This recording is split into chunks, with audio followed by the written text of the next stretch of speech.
जब महाभारत समाप्त हो चुकी थी तो पांचों पांडव ने श्री कृष्ण से पूछा कि अगला आने वाला युग और कलयुग कैसा होगा।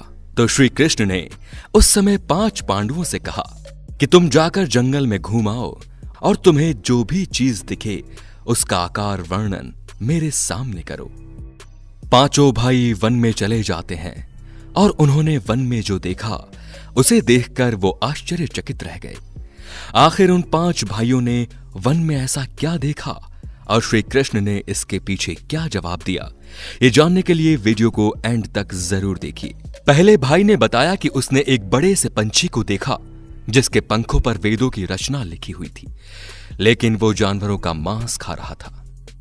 जब अर्जुन ने बताया कि उन्होंने जंगल में ऐसा कुछ देखा तो श्री कृष्ण ने इसके वर्णन में कहा कि कलयुग में ऐसे ही कुछ लोग होंगे जिन्हें बुद्धिमान कहा जाएगा, लेकिन वो दूसरों का नुकसान करने के लिए हमेशा तत्पर रहेंगे और अपना फायदा किसी न किसी तरह से निकलवाने की कोशिश करेंगे।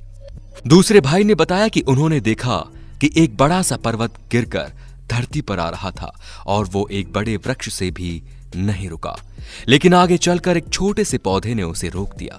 इस पर श्री कृष्ण ने जवाब देते हुए कहा कि कलयुग में सभी की मति मारी जाएगी और वो सिर्फ धन के पीछे भागेंगे और धन रूप में वृक्ष कभी भी उनकी बुद्धि को ठीक नहीं कर पाएगा और उनके मन को शांत नहीं कर पाएगा।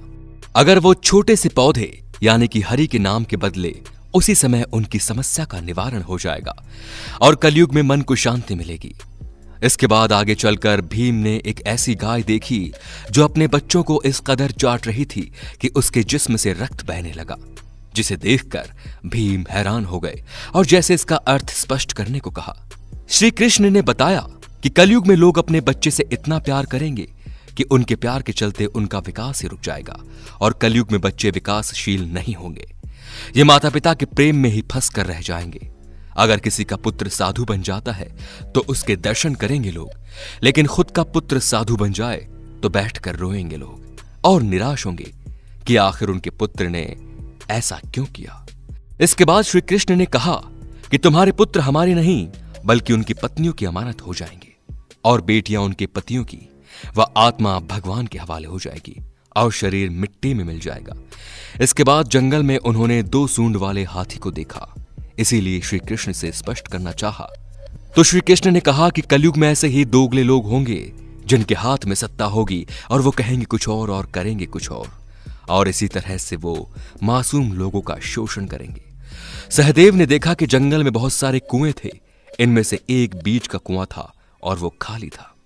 श्री कृष्ण ने इसका अर्थ स्पष्ट करते हुए कहा कि कलयुग में लोग अपनी पुत्रियों के विवाह में बाकी अन्य भावी चीजों में पैसे खर्च करेंगे, लेकिन अगर किसी गरीब और भूखे व्यक्ति को देखेंगे तो उसे दान नहीं देंगे।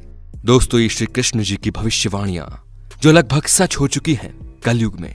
अगर आप इस बात से सहमत हैं तो कमेंट बॉक्स में लिखकर जरूर बताइए और साथ ही साथ ऐसे और भी इंटरेस्टिंग और रहस्यमयी वीडियोस को देखने के लिए हमारे चैनल को सब्सक्राइब करें और बेल आइकन को दबा दीजिए। धन्यवाद।